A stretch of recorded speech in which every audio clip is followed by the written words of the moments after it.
Halo teman-teman semua, salam kenal. Perkenalkan saya Yunita Simanjuntak dengan NIM 26030120140040 dari kelompok 1 Praktikum Kepelautan 2001 dengan kakak pembimbing yaitu Kak Maduri Ulid. Saya adalah mahasiswa Departemen Perikanan Tangkap, Fakultas Perikanan dan Ilmu Kelautan, Universitas Diponegoro. Di sini saya akan menjelaskan tentang beberapa modul 1 dalam kepelautan. Pada modul 1, kepelautan mempelajari tentang keterampilan dalam hal keselamatan kerja di laut dan peraturan-peraturan yang mengatur tentang keselamatan pelayaran dan keselamatan jiwa di laut. Selain itu, ABK kapal perikanan harus mempunyai sertifikasi alat untuk menyelamatkan diri dalam kapal serta memahami tentang tahapan-tahapan dalam menyelamatkan diri.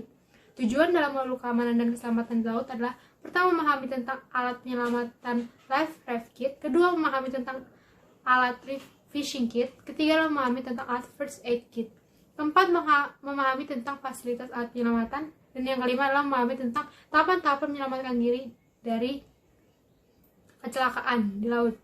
Yang pertama, saya akan menjelaskan tentang keamanan dan keselamatan di laut, dan yang kedua, saya akan menjelaskan tentang alat keselamatan yang dipakai dan digunakan di laut. Pertama, keamanan dan keselamatan di laut. Pengertiannya yaitu suatu keadaan di mana terpenuhinya persyaratan kelancaran pelayaran kapal di laut dan pelabuhan. Hal ini bertujuan untuk menjaga keselamatan penumpang dan awak kapal di perairan. Oleh karena itu, pelaut dan nelayan wajib memahami keamanan dan keselamatan di laut. Hal tersebut sudah diatur oleh Undang-Undang Nomor 17 Tahun 2008 tentang pelayaran. Gambarnya seperti ini ya. Keamanan dan keselamatan di laut berupa Basic Safety Training atau BST. Apa sih BST itu? Basic Safety Training merupakan sertifikat pelatihan dasar mengenai keselamatan kerja di laut. Jadi sertifikat ini wajib untuk seseorang yang bekerja atau berkarir di dunia maritim, terutama di kapal pesiar dan kapal kargo serta kapal perikanan samudra. Tujuan utama Basic Safety Training yang pertama adalah mencegah kecelakaan di kapal, kedua, mengurangi resiko cedera bahkan korban jiwa, ketiga, menciptakan jiwa profesional para awak kapal. Untuk Basic Safety Training ini sendiri, masa berlakunya adalah 5 tahun dan bisa diperpanjang kembali dengan melakukan revalidasi. Yang kedua adalah alat keselamatan di kapal. Apa sih alat keselamatan di kapal itu? Alat keselamatan di kapal merupakan segala peralatan yang digunakan untuk melindungi jiwa, baik awak kapal maupun penumpang pada waktu keadaan darurat. Secara umum, alat keselamatan di kapal terbagi menjadi dua, yaitu alat keselamatan individu dan alat keselamatan kelompok. Contoh alat keselamatan individu berupa life jacket dan life buoy. Yang kedua, contoh alat keselamatan kelompok yaitu life raft, rescue boat, dan lifeboat.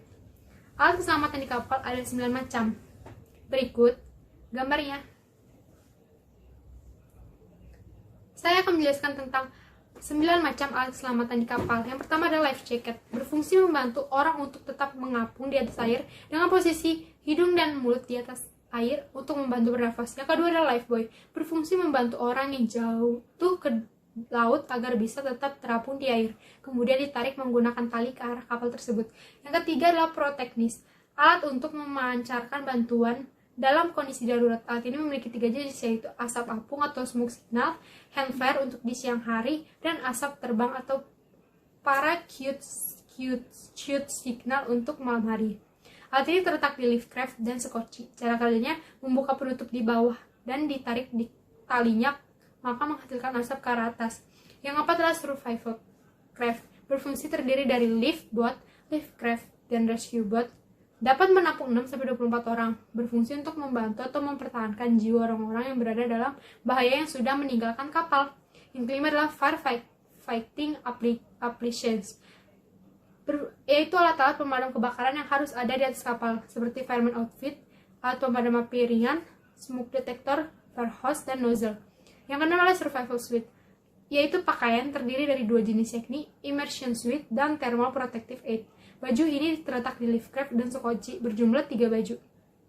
Yang ketujuh adalah tangga embarkasi, digunakan untuk menuruni kapal menuju ke survival craft yang telah terapung di air. Panjang tangga sekitar 6-14 meter, tangga berjumlah 1 pada satu sisi kapal untuk memberikan akses menuju survival craft. Tidak semua kapal mempunyai, hanya ada kapal berukuran 3 GT. Yang kedelapan adalah land towing atau alat pelontar tali di atas kapal yang dapat menghubungkan antara survival dan penolong untuk memudahkan proses pendekatan evakuasi. Yang terakhir adalah yang ke-9, means of escape, jalur evakuasi yang dapat menunjukkan arah kemana para penumpang harus menyelamatkan diri saat kondisi darurat. Segitu saja yang bisa saya dapat sampaikan. Terima kasih. Bila ada salah kata, mohon maaf.